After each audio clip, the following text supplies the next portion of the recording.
제목이 성경은, 그죠? 성경은이라는 뜻이에요. 우리가 늘 손에 들고 다니는 성경, 요즘은 휴대폰 속에다 넣고 다녀서 성경들을 잘 가지고 다니지 않는 것 같은데요. 북한 땅에서는 생명과 맞바꿀 만큼 소중한 성경, 중국에서도 한때는 이 성경을 얻기 위해서 생명을 걸 만큼 그들은 그 성경에 대한 애착이 있었죠. 그럼에도 불구하고 가질 수 없었던 그 소중한 성경. 그런데 그들은 그때 어떻게 신앙생활을 했는가 하면 성경을 필사했어요. 베꼈었어요. 그래서 한 장 정도, 때로는 이렇게 마태복음 정도 한 권을 노트에 베껴서 가지고 다니면서 가정 예배를 드렸던 것을 알 수 있고요. 그것도 몇 번 쓰고 나면 낡아지니까 암송을 했죠. 암송을 했던 것을 기억합니다. 성경을 암송하시는 분들 이렇게 생각하면 한때 소록도에 갔을 때에 소경되신 우리 장로님의 그 암송을 잊을 수가 없어요. 그분은 오신 분들을 향해서 제가 어디를 암송해 드릴까요? 그래요. 그러면 이제 요한일서, 그러면 요한일서를 다 암송해 줘요. 요한계시록, 그러면 요한계시록을 시간이 오래 걸리지만 암송하실 수도 있고, 창세기부터 요한계시록까지 성경을 다 암송하시면서 어디, 그러면 거기를 암송하실 수 있을 만큼 성경을 머릿속에 다 넣고 계시면서 그분들이 젊은이들에게 항상 부탁하는 말씀이 더 늙기 전에 성경 좀 많이 읽으세요. 그럴 부탁이었어요. 그만큼 성경이 소중하고 말씀이 소중했다고 하는 거예요. 그런데 우리는 이제 성경을 가지고 있어요. 한 권 정도가 아니라 이제는 어디든지 가지고 있어요. 그죠? 때로는 어떤 사람은 그래서 성경을 자기의 차에도 있고 방에도 있고 서재에도 있고, 그래서 여기저기 데서 자기 있는 자리마다 성경을 펼쳐서 읽는다라고 이야기하는 얘기를 들었어요. 그러면서도 불구하고 오늘날 성경을 소중하게 여기지 못하는 시대에 살고 있지 않는가. 성경을 소중하게 여기지 않으면서 바른 신앙생활을 할 수 있을까라는 생각을 한 번쯤 하게 되는 거죠. 그것은 하나님이 우리에게 주신 도전이라고 생각을 해요. 바로 성경을 알고 있는가라는 거예요. 성경. 자, 성경이 우리 손에 들어오기까지는요, 참으로 파란만장한 과정을 거쳤습니다. 원래 성경은요, 원본을 그렇게 지금까지 전수된 것이 없어요. 성경 속에는요, 그 바울이나 모세가 썼던 그 원본들은 남아있지를 않고요, 이제 그들이 쓴 것을 베껴 썼던 것들, 파피루스나 양피지, 양가죽이죠. 거기다 베껴 쓰고 또 베껴 써서 오늘날까지 이르렀던 것을 알 수가 있어요. 자, 성경을 그렇게 베껴 쓰면서도 성경이 틀리지 않을 수 있었던 거는요, 글자에 그들이 쓰는 히브리어나 헬라어의 글자 값이 있어서 그래요. 그래서 한 줄을 써놓고 그 한 줄을 글자 값으로 풀었을 때 한 줄의 글자 값이 같으면 하나도 틀리지 않은 글자예요. 그래서 성경을 그렇게 베껴 쓰면서도 정확하게 이어올 수가 있었던 것 알 수가 있죠. 1450년에 인쇄기술이 발명되죠. 그죠? 그래서 구텐베르크가 인쇄기를 발명하면서부터 인쇄가 가능해서 성경이 대량으로 만들어질 수가 있었습니다. 그죠? 한국 성경은 언제쯤 생겼을까요? 한국 성경은요, 1877년. 만주에서 로스 목사와님과 이응찬, 서상륜, 백홍준에 의해서 처음으로 누가복음이 생겼죠. 그래서 1882년에 누가복음 전서와 요한복음 전서가 만주에서 출판이 됩니다. 그리고 그 이듬해에 1883년에 이 성경책을 한국의 서상륜이라고 하는 사람이 가지고 들어오죠. 그리고 1887년에 10년 만에 신약 성경이 전체가 한글로 번역이 되어졌어요. 우리 지금 글씨와는 조금 다른 옛 글씨였지만 그렇게 발견되어졌고, 그리고 우리가 지금은 성경을 번역하면서 또 고쳤습니다마는 많은 사람들의 의견, 제 생각도 그렇지만 먼저 있었던 성경이 더 옛날 표현이기는 하지만 진리를 이해하기가 더 좋았다라는 생각을 가지게 돼요. 자, 성경은 어떤 것일까요? 성경은 무엇입니까? 라고 물은다면 성경은 하나님의 말씀이다. 누가 물어봐요. 야, 성경에 인쇄소에서 나온 건데 뭘 하나님의 말씀이라 그러니? 어떻게 대답하실래요? 성경은 몇 권이에요? 한 권이에요, 한 권.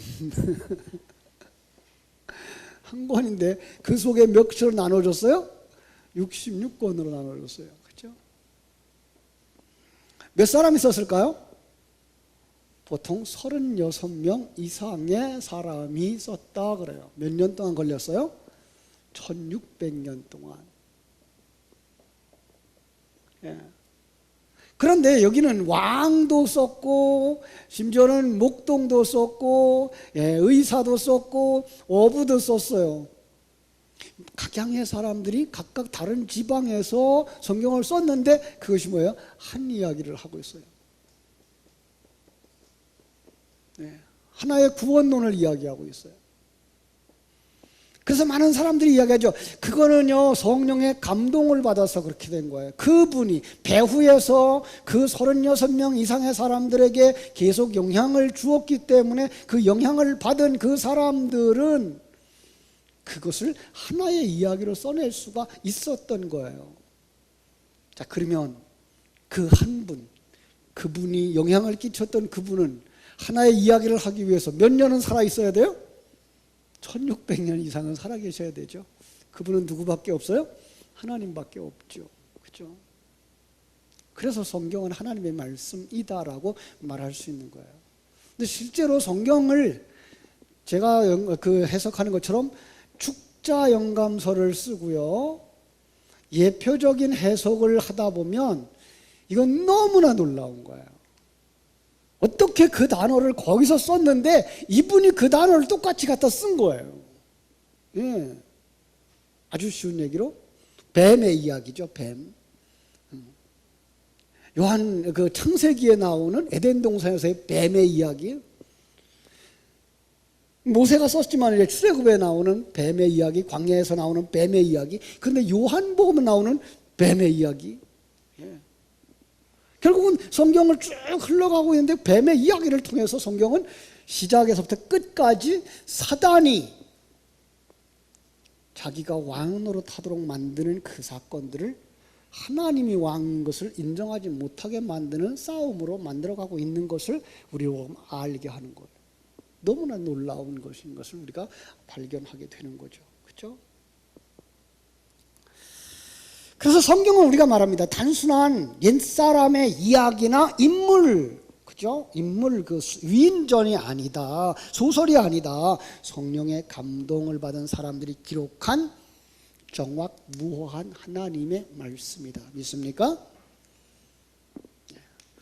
그런데 왜 하나님의 말씀을 우리에게 주셨을까요? 하나님의 왜 성경을 기록해서 우리에게 주셨을까요? 왜 주셨어요? 여러분들을 사랑하기 때문에 사랑하기 때문에 사랑의 편지로 주셨어요. 예. 하나님의 큰 그 구원 계획을 거기에다 다 담아가지고 주셨어요.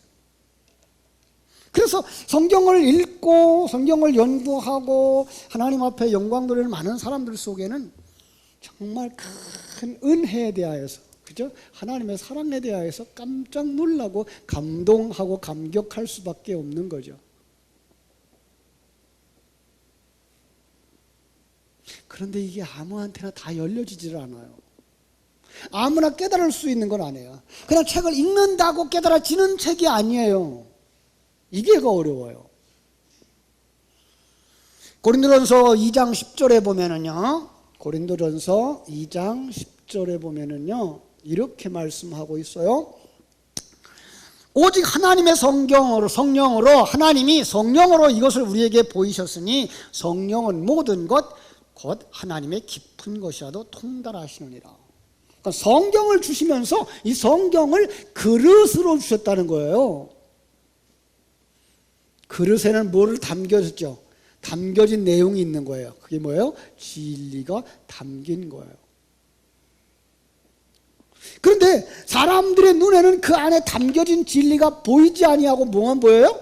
그릇만 보이는 거예요.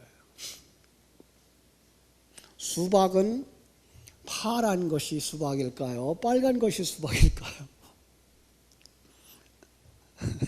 둘 다예요. 그런데 정말 수박을 볼 줄 아는 사람은 껍질을 보고 고르는 게 아니라 뭘 보고 골라요? 속을 보고 고르죠. 왜? 우리가 먹어야 될 건 속이니까. 성경도 마찬가지예요. 하나님이 우리에게 주신 것은 그 내용이에요. 그 속에 있는 하나님의 마음, 하나님의 계획, 하나님의 일하심의 내용인데 성경 속에는, 글씨 속에는 그게 보이지를 않는 거예요. 뭐만 보여요? 역사 속에 일어났던 사건들만 보이고 있는 거예요. 그래서 우리는 성경을 보면서 옛날에 그런 일이 있었구나, 옛날에 그런 인물이 있었구나 라고만 생각하지만 그것을 통해서 하나님은 뭘 보여주는 건가 하면 지금 너하고 함께 계신 하나님, 너를 인도하시는 하나님, 너를 재창조하고 있는 하나님을 보아라라고 가르쳐주고 있는 성경인 거예요. 예, 그렇습니다. 그래서 이 담겨진 내용이 뭐냐라고 말하면 이게 뭐고요? 구원에 관한 거예요. 그래서 성경을 뭐라고 말할 수 있는가 하면 구원의 책이다라고 말할 수 있는 거예요.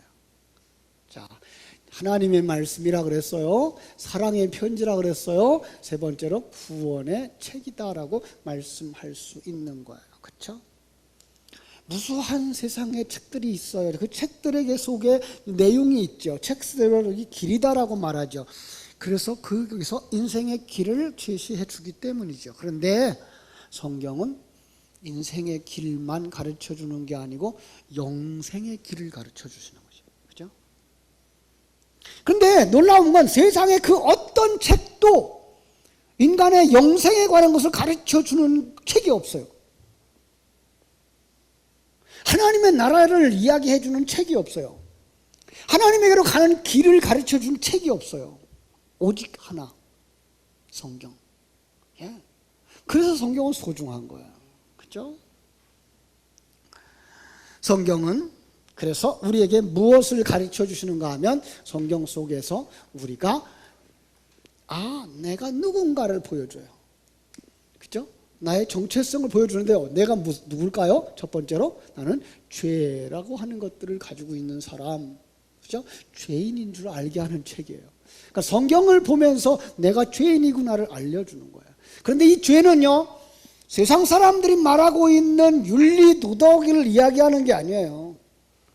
성경이 말하고 있는 죄는 어떤 죄예요? 하나님 떠난 죄. 예.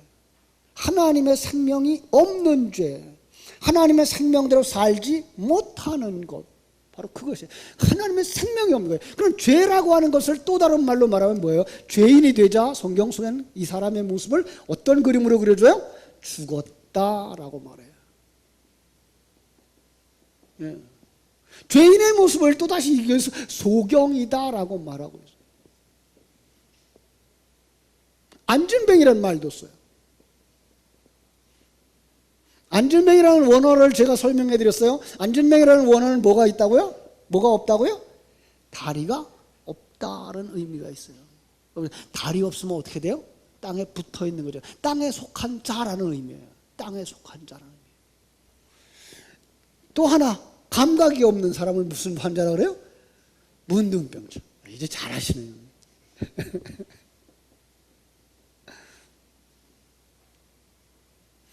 그런가 하면 머리가 지시하는 대로 움직이지 않는 팔다리. 무슨 병? 중풍병. 예, 이런 것들을 가지고서 뭘 설명하고 있는 거예요?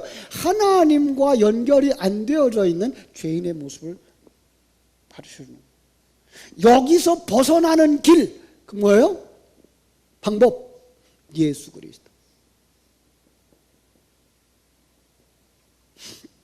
그러니까 아담이 구원받는 것, 노아가 구원받는 것, 아브라함이 구원받는 것, 다윗이 구원받는 것, 누구로 말미암아서? 예수님으로 말미암아서. 그래서 우리는 이 땅에 왔던 그 예수라기보다는 그 예수도 이렇게 하나님이, 성자 하나님이 일하시는 것을 계시해 주는 가장 특별하고 완전한 계시자였던 것이지, 성경 속에 나왔던 예수님을 예표하고 있는 모세라든지, 그죠? 뭐 다윗의 어떤 부분이라든지 이런 선지자들의 어떤 부분들은 바로 계시의 도구였던 거예요. 그분을 통해서, 계시의 도구를 통해서 누가 일하는 걸 볼 수 있어야 돼요? 성자 하나님. 지금도 우리는 2000년 전에 그 예수에 묶여서 예수님이 다 하셨어. 예수님이 내 죄를 다 짊어지셨어. 내 죄를 짊어지고 죽으셔서 내 죄를 다 갚았어. 이렇게 끝나면은 우리 신앙생활이 구원파와 다를 바가 없이 되어버려요. 오늘 수요일 날 시간 성경 공부하면서 그 얘기를 했는데, 우리는 예수 영접이라고 하는 그 이야기를 한순간의 사건으로 보고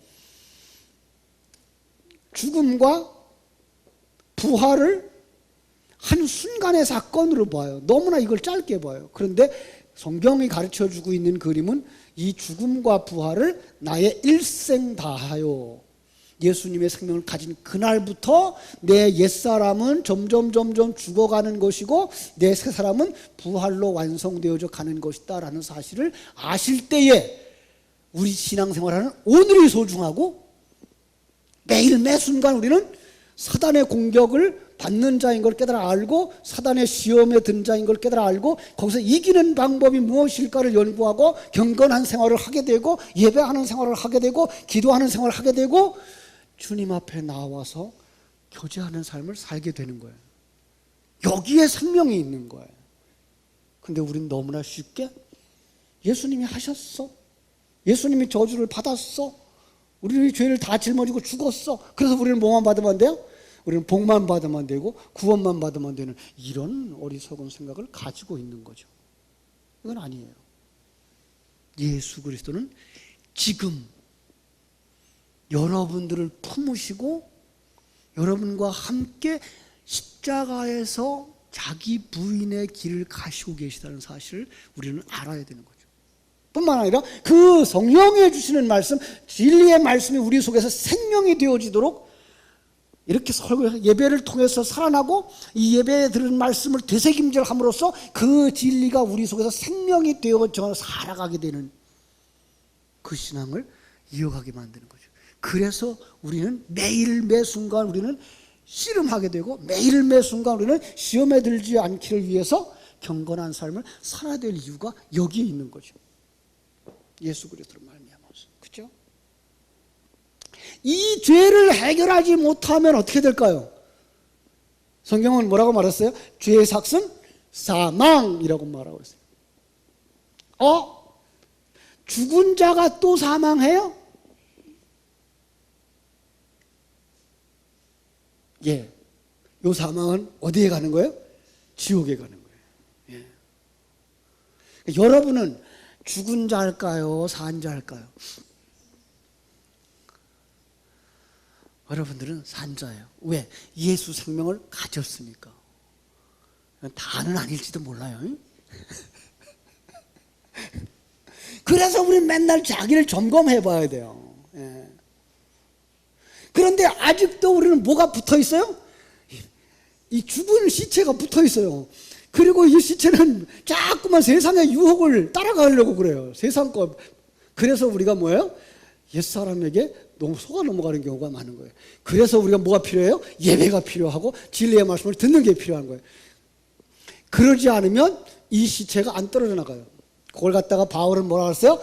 사망의 몸. 내게 붙어 있어요. 사망의 몸이. 그 성경에서 말하는 사망의 몸이 어떤 거라 그랬죠? 내가 사람을 죽였어요. 죄인이에요. 살인을 했어요. 그러면 그게 죄인이 잡히면 어떻게 돼요? 죽인 사람을 이 산 사람하고 꽁꽁 묶거나. 기분 좋을까요? 누가 지금 그걸 발견하는 거예요? 예수 생명을 가진 우리가 발견하는 거예요. 내 속에 이게 죽은 시체가 붙어있네. 이게 끔찍한 거죠. 이 죄를 여전히 짓고 있는 옛사람이 내게 붙어있는 거예요. 이걸 갖다가 바울이 뭐라 그래요? 오라 나는 곤고한 사람이로다. 정말 괴로워 죽겠어. 나는 경건하게 살았다고 생각했고 믿음으로 살았다고 생각했는데 아직도 세상을 좋아하는 게 여기 붙어있어. 네. 그렇죠? 그렇지만 그리로 가지 않아요. 왜요? 여기로 가면 지옥이니까. 우리는 천국으로 가는 사람이 되어지는 거죠. 그 과정이에요. 이 과정이 필요한 거죠. 어떤 과정이에요? 옛사람 벗고 새 사람 입는 이 과정이 필요한 거죠. 이건 무엇이 해줘요? 진리의 말씀이. 성경 말씀 속에 있는 진리가 이 새 사람을 살리는 생명의 양식인 거예요. 그래서 우리가 예배를 드리는 거고, 그래서 우리가 성경을 읽어야 되는 거고, 그래서 우리가 성경을 암송해야 되는 거고, 그 성경 속에 담겨진 진리를 되새김질해야 될 이유가 거기에 있는 것입니다. 그래서 말씀을 가진 사람이 어두운 길을 헤매지 않고 갈 수가 있는 거예요. 그래서 시편 119편에서는 이렇게 말씀했어요. 105절 주의 말씀은 내 발의 등이요 내 길의 빛이니이다. 그 길만 따라가면 구원에 이르는 줄로 믿습니다. 그러니 이거보다 더 귀한 책이 어디 있어요? 이거보다 더 귀한 책이 어디 있어요? 어젠가요? 그젠가요? 미국에서 300mm의 그 비가 쏟아졌어요. 뭐 아파트 몇 층까지 물이 찼대요. 차들이 그냥 다 굴러가고 사람들도 상하고. 그러한 홍수가 오고 피난을 해야 될 때 여러분 가지고 갈 수 있는 거 뭐예요? 여러분은 생명이에요. 근데 그 생명을 생명되게 하는 생명의 말씀을 가지고 갈 수 있어야 되죠. 그렇죠? 정말 우리는 소중한 것을 가지고 갈 수 있고 그걸 볼 수 있어야 되죠. 시편 27편 1절도 이렇게 말씀했어요. 여호와는 나의 빛이요 나의 구원이시니 내가 누구를 두려워하리요. 여호와는 내 생명의 능력이시니 내가 누구를 무서워하리요. 그랬습니다. 바울 사도는 디모데에게 오늘 본문에서 이렇게 말씀했어요. 그러나 너는 배우고 확신한 일에 거하라. 너는 네가 누구에게서 배운 것을 알며 네가 어려서부터 성경을 알았나니 성경은 능히 너로 하여금 그리스도 예수 안에 있는 믿음으로 말미암아 구원에 이르는 지혜가 있게 하시느니라. 성경을 떠나서는 구원을 말할 수가 없습니다. 성경을 떠나서 구원을 이야기한다 그러면 그건 잘못된 종교입니다. 그러니까 성경을 모르는데 나는 구원받았습니다. 그건 정말 위험한 이야기입니다. 성경을 몰라도 목사님의 설교를 통해서 그게 되새김질되어서 여러분 속에 그 성경 속에 있는 생명이 여러분 속에서 뿌리를 내리고 꽃이 피고 열매를 맺을 때 여러분은 구원받는 겁니다. 그렇습니다. 성경을 안 가지고는 안 돼요. 그래서 성경을 반드시 해석자가 필요한 거예요. 그래서 하나님은 이스라엘 백성들을 애굽에서 건져내셨어요. 애굽에서 건져내가지고 어디로 갔죠? 홍해를 건너고 그리고 광야길로 가서 오늘 새벽에 안 나오신 분은 모르죠. 출애굽기 19장에 어디 갔어요?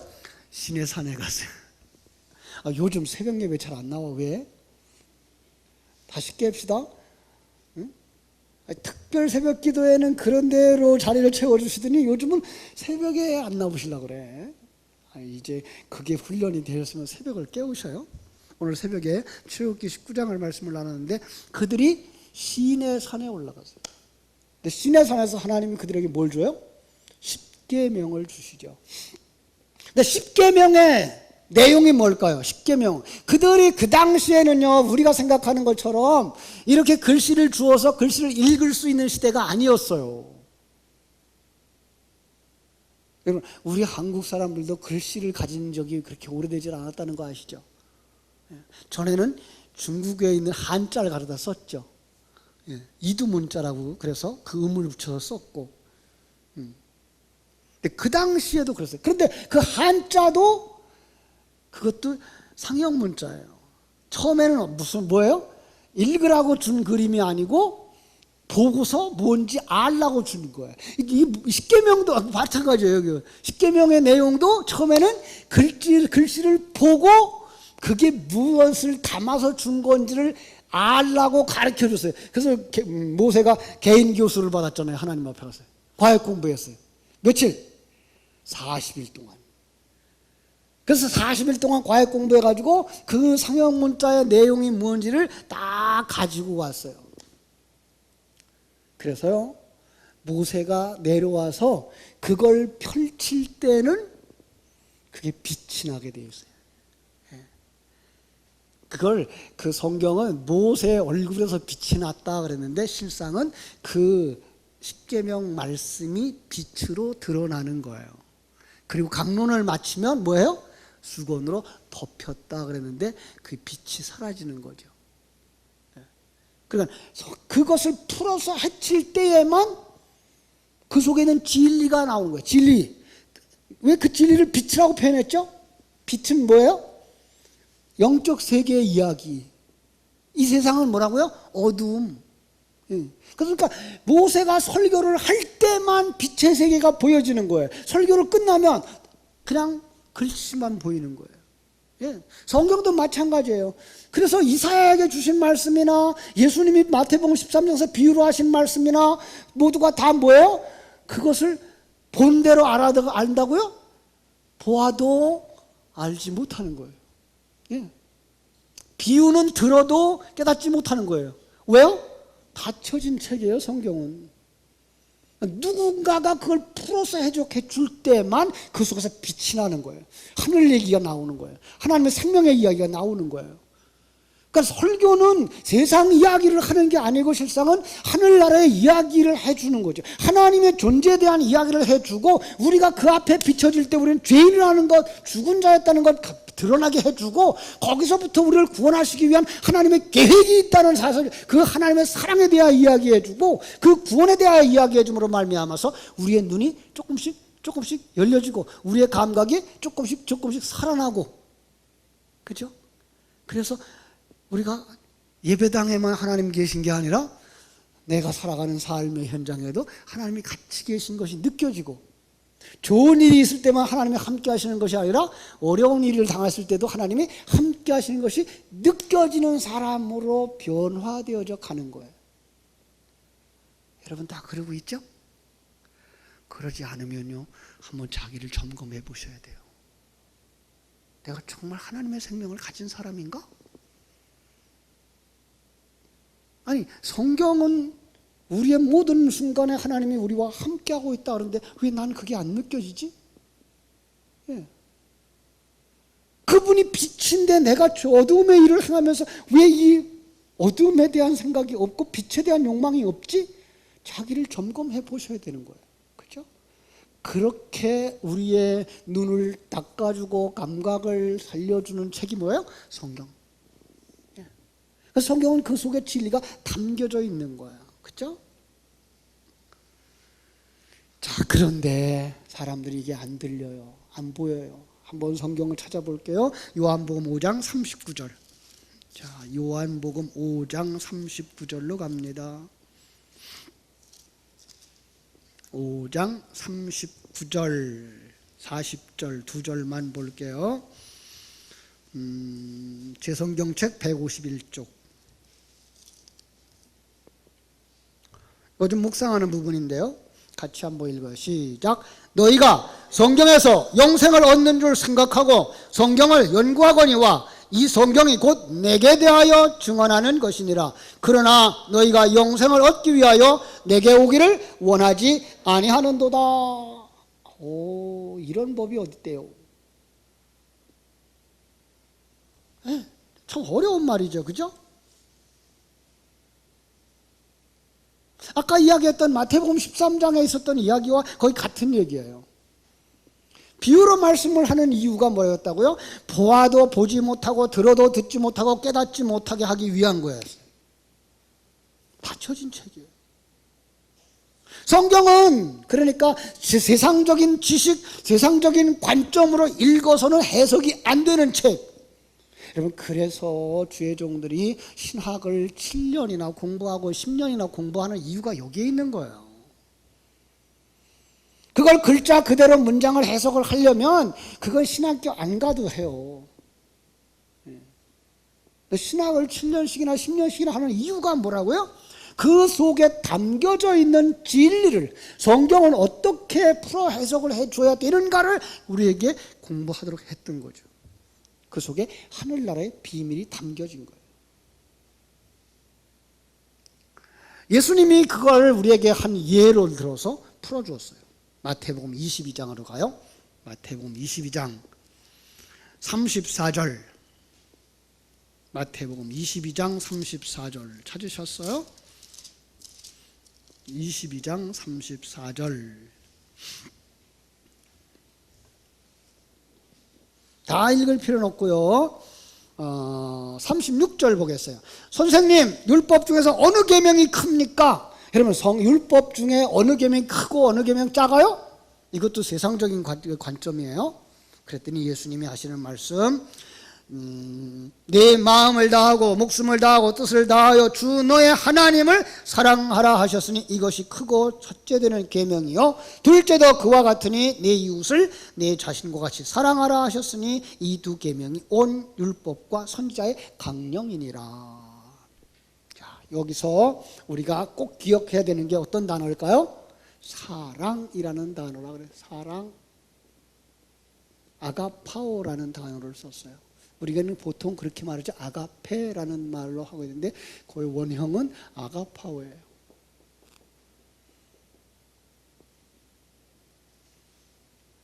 여러분, 이 사랑은 불신자들은 전혀 이해하지도 못하고 흉내내지도 못하는 사랑이에요. 왜 그럴까요? 하나님을 아는 것이기 때문에 그래요. 요한복음 21장에 보면은요, 고기잡이하는 베드로에게 오셔서 예수님 물어보죠. 요한의 아들 시몬아, 네가 이 사람들보다 나를 더 사랑하느냐? 예, 내가 주를 사랑하시는 줄 주께서 아시나이다. 그랬더니 뭐라 그래요? 내 어린 양을 먹여라 그래요. 사랑 가지고 가서 먹이라는 이야기일까요? 아니에요. 성경이 말하고 있는 사랑이라는 말 속에는 하나님을 아는 것. 여기 아는 것이라는 단어가 또 우리가 잘 쓰는 원어가 나왔어요. 그죠? 기노스코라는 단어죠. 안다는 거. 어느 정도 아는 걸 안다고 말한다고요, 성경은? 부부가 한 몸 되어진 것. 한 몸이에요. 그걸 아는 거예요. 이걸 요한복음 15장 7절에서는 너희가 내 안에, 내 말이 너희 안에 거하는 상태라고 말하고 있는 거죠. 그게 뭐예요? 그러니까 예수 안에 담겨져 있는, 예수를 통해서 3년 반 동안 따라다니면서 배웠던 하나님의 존재, 하나님의 계획, 하나님의 목적, 하나님의 재창조의 소식을 네가 이제 아느냐라는 거예요. 그때 알았을까요? 몰랐을까요? 베드로는. 제가 그랬어요. 사도행전 2장 이후에 알았다고요. 그래서 그때에 이 아가파오의 사랑으로 대답을 못해요. 필레오라는 말로만 대답을 해요. 그런데 사도행전 2장 이후에 제자들이 이 아가페의 사랑을 써요. 하나님을 아는 거예요. 하나님을 아느냐는 거예요. 그러면 그것 가지고 가서 뭐 하라고요? 내 어린 양을 먹이라는 거예요. 그러나 이 제자들을 가르칠 사람, 제자들을 양성할 사람, 그 목양을 할 수 있는 사람은 뭐가 있어야 돼요? 하나님을 아는 것이 있어야 되는 거예요. 하나님의 존재에 대하여 알아야 되고, 하나님의 계획에 대하여 알아야 되고, 임마누엘을 누려야 되고, 그리고 하나님이 우리를 재창조하고 있는 사건과 순간들을 다 느끼면서 그 속에서 찬송할 수 있는 사람이 되어져야 되는 거예요. 이게 뭐라고요? 이게 계명에 담겨진 것이라고요. 그러니까 십계명을 예수님은 이렇게 풀고 있는 거예요. 그러니까 십계명을 주신 이유가 출애굽한 그들, 홍해를 건넌 그들, 광야를 건너서 시내산에 올라온 그들이 너희들이 어떻게 어떻게 구원받았으며 이제 어떻게 구원이 완성될 것인지 이것을 담아서 주신 것이 뭐라고요? 십계명. 자, 출애굽기 20장에 가면은 그 십계명을 이제 해석을 합니다만은 십계명 속에서 이렇게 말하는 거죠. 그래서 그 안에 담겨진 글씨만 이제 먼저 볼게요. 첫째 뭐예요? 나 외에 다른 신은 없다. 나 외에 다른 신은 없다. 너희를 만들고 너희를 구원하는 신은 나 외에 없다. 두 번째로 우상을 만들지도 섬기지도 마라. 아니 더 정확하게 말하면 나를 너나 도와주는 신으로 여기지 마라. 그러면 그게 뭐예요? 우상이에요. 그럼 우상이 뭐예요? 나를 위하여 힘있는 세력을 가져다 쓰는 게 우상이에요. 그걸 갖다가 성경은 뭐라 그래요? 탐심이 곧 우상 숭배니라 이렇게 말하고 있는 거잖아요. 그럼 하나님을 우리의 문제를 해결하고 우리를 도와주는 신으로 여기면 그게 우상이라는 거예요. 제대로 알려고 그러면 뭐예요? 우리는 하나님의 그 큰 계획 속에서 하나님의 뜻을 깨달아 알고 하나님의 손길에 의해서 만들어져가는 존재구나를 깨달아 아는 게 뭐예요? 그게 하나님을 아는 자고 하나님을 섬기는 자인 거예요. 그런데 우리는 그동안에 예수의 이름으로만 기도하면 하나님도 내 심부름꾼이었어. 아니에요. 하나님의 그 큰 계획과 그 일하심을 우리가 느끼면서 하나님의 뜻이 이루어지기를 소원하는 것이 바른 신앙이지, 내가 기도하면 하나님 보좌도 움직인대. 되게 기도가 센가 봐요. 하나님도 어지러워가지고서는 어떡할 줄 몰라서 도와줘야 풀어주나 봐요. 아니에요. 그거는 하나님을 몰라도 너무 모르는 얘기죠. 그렇죠? 그러니까 신앙생활은 바로 그런 거예요. 그래서 하나님을 갖다가 뭐 하지 말라고요? 세 번째 계명. 너 그냥 함부로 주여 주여 부르지 마라. 함부로 그냥 아버지 부르지 마라. 그때 난 너 도와주려고 부르는 그 나오지 않으니까 바로 그거예요. 그러니까 우리가 하나님을 너무 모르는 거예요. 요즘 노래하기 좋아하고 분위기 띄우기 좋아하는 사람은 뭐예요? 예수 나의 좋은 친구 그래요. 친구. 어떻게 하나님을 갖다 친구 먹으려고 그래? 물론 성경이 말하고 있는 친구는 내 모든 것을 다 알려주고, 자기 부인이나 남편 외에는 다 나누어 줄 수 있는 그 관계가 친구라는 관계라서 그렇게 말할 수는 있지만, 정말 우리가 지금 이해하고 있는 친구의 개념은 아니라는 사실을 알고 그 노래도 불러야 되는 거죠. 하나님을 아버지라고 말하면서, 아니 그래 자식이 그럼 아버지한테 무슨 기도는 못해? 이리로 간다고? 아니에요.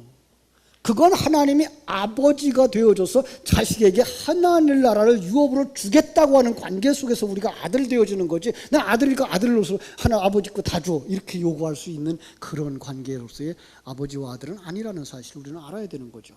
그렇죠? 그래서 이걸 아는 사람들이 신앙생활을 하는 거예요. 그래서 마태복음의 비유 중에서 13장에 있는 비유 중에서 16절에 이렇게 말하고 있어요. 그러나 너희는 눈으로 봄으로 귀로 들음으로 복이 있도다 라고 말씀했어요. 그러니까 이 진리를 보는 사람들, 이 진리를 듣는 사람들이 복 있는 사람들인 줄로 믿습니다. 그렇죠? 이 소망을 가지고 나가는 거예요. 그래서 이 소망을 가지고 나가는 사람에게 성경은 오늘 말씀 16절 17절의 말씀처럼 뭐예요? 우리를 온전케 하는 책인 거예요. 16절 제가 읽을게요. 16절 다 넘어갔네. 디모데후서로 다시 가야 되겠네요. 디모데후서 3장 16절. 모든 성경은 하나님의 감동으로 된 것으로 교훈과 책망과 바르게 함과 의로 교육하기에 유익하니 이는 하나님의 사람으로 온전하게 하며 모든 선한 일을 행할 능력을 갖추게 하려 함이라 라고 말씀하고 있습니다. 그렇습니다. 교훈과 책망과 바르게 함과, 이건 언제 써먹는 단어들이에요? 아들 만들기, 그 징계 속에 들어가 있는 거예요. 그러니까 하나님의 말씀은 우리를 징계하고 있는 거예요. 우리를 아들로 만들려고, 천국을 유업으로 받을 그 아들로 만들기 위하여서 교훈하고 책망하는 거예요. 그거라도 말 듣지 않으면 어떻게 돼요? 직접 정화리를 치죠. 네. 그렇게 해서 우리에게 주시고자 싶은 게 뭐예요? 생명이죠. 생명. 여기 다 지웠네요. 네 번째로, 성경은 무슨 책이에요? 생명책이에요. 그렇습니다. 시간이 없어서 마지막 부분만 얘기할게요. 계시록 20장 11절로 15절에 가면 백보자 심판대가 나와요. 그런데 그 심판을 받고 다 불못에 던져져요. 누구만 빼고, 여기에 기록된 사람만 빼고. 그런데 제가 그렇게 얘기를 했어요. 생명책은 어디에 있을까요? 금방 얘기했어요. 이게 생명책이라고. 이것에 여러분의 이름이 기록되어져 있는 사람은 천국에 가고, 여기에 기록되어지지 않은 사람은 지옥에 가요. 그러니까 여러분 이름을 여기서 찾아보세요. 그게 아니라 성경을 보면서, 이게 나의 이야기를 아담을 통해서 하셨구나. 사사들의 이야기를 보면서, 이게 내 생명에 관한 이야기구나. 요한계시록을 보면서, 이건 나로 하여금 지금 이 영적 싸움에서 승리하게 하시는 하나님의 생명을 공급해 주시는 거구나를 깨달아 아는 사람은 그 사람의 이름이 생명책에 기록된 사람이에요. 그런데 어떤 사람들은 행위가 기록된 대로 심판을 받는다 그랬어요. 그죠? 그건 뭐 어떻게 된 거죠? 이 책을 보면서 예수 믿으니까 이렇게 하래. 너 이렇게 안 했지? 난 이렇게 했어. 넌 이렇게 해래. 이렇게 하지 마. 이렇게만 성경을 보는 사람은 그 성경이 뭐예요? 행위의 책이에요. 행위를 진단하고 판단하는 책이에요. 그 사람은 그 자기가 판단했던 그 판단을 받고 어디로 가요? 불못으로 던져지는 거예요. 그 사람 잘못 얘기했을까요? 잘 얘기했을까요? 잘 얘기했어요. 본대로 얘기했어요. 세상의 가치관 가지고 판단했어요. 그런데 지옥에 가요. 하나님은 당신의 생명을 기록하고 있으며 그 생명이 살아나고 옛사람을 벗어버리고 새사람으로 완성되어지는 거기에 초점이 있는 거지, 이 세상에서 착하게 살았어요, 큰일 했어요, 이름 남겼어요, 거기에 관심 없어요. 그러니까 우리는 너무나 쉽게 이 세상적인 관점, 세상적인 가치관 가지고 성경을 보는 거예요. 오늘날 시간에도 성경을 공부하면서 그런 얘기를 했습니다마는, 많은 사람들이 아직도 성경을 보면서 천국에 가면 면류관 받을 사람이 있고, 천국 가서도 개털모자 받을 사람이 있다라고 생각을 하고 있는 거예요. 천국에 가면 생명의 면류관, 금면류관 받을 사람의 근거가 뭐가 돼야 돼요? 그럼 내가 행한 일이죠. 그럼 누가 중심이 되어 있는 거예요? 내가 중심이 되어 있는 거죠. 그 사람 천국 갈까요? 못 갈까요? 못 가요. 큰 일을 했어요. 누가 한 거가 되어야 돼요? 하나님. 내가 순교자가 됐어요. 상급을 받을 게 아니라 하나님이 하셨어요. 난 아무것도 아니에요. 이 사람이에요. 그럼 성경이 말하고 있는 면류관은 어떤 걸까요? 제가 면류관 잘 그리죠. 그죠? 이렇게 면류관을 그려요. 뭐죠? 월계관이죠? 이건 한 줄기에 붙어있는 것이라는 개념이에요. 하늘나라 생명에 붙어있는 자예요. 이게 조금 더 확대되면 뭔지 아세요? 뭐같이 생겼죠? 포도같이 안 생겨서 글씨로 포도로 썼어요. 바로 포도도 그거예요. 우린 다 예수에 붙어있는 자, 하나님에 붙어있는 자예요. 이게 가장 큰 상급이에요. 이 세상의 한 일은 하나님이 주신 기회, 하나님이 주신 능력, 하나님 주신 은혜로 감당한 것이지 난 잘했어요. 아니요. 그건 아직도 모르는 사람이에요. 우리 속에 아직도 그 내가 살아있으면 이 시간에 여기다 벗어버리고 돌아가는 여러분 되시기를 바랍니다. 그리고 성경을 많이 읽으세요. 성경 말씀을 이렇게 매주마다 지금 우리 공부하고 있는데 읽으면서 그 속에 담겨진 진리를 되새김질 하시고 설교 들은 것 되새김질 하셔서 저는 반복을 잘하죠. 그죠? 계속 반복한다 그랬어요. 제가 우리 포리교회 다시 올 때 그런 얘기했어요. 어떤 목사님은 요한복음 3장 16절만 몇 주간 설교하다 쫓겨났다 그러는데 나는 성경을 창세기부터 요한계시록까지 설교할 겁니다. 그러나 그 속에 있는 구원에 관한 것만 설교할 겁니다라는 얘기를 했어요. 예, 성경이 그것의 이야기니까, 사랑의 편지니까, 구원의 이야기니까, 생명책이니까, 그렇죠? 하나님의 말씀이니까 그 말씀을 여러분의 생명으로 삼고 하나님의 사랑이 얼마나 큰지를 깨달아 알고 하나님께 더 가까이 나가기 위해서 여러분 애인한테서 편지 받았다고 생각하고 자주 읽으세요. 기도하겠습니다. 하나님 아버지 크신 은혜와 사랑을 감사하고 감사합니다. 하나님께서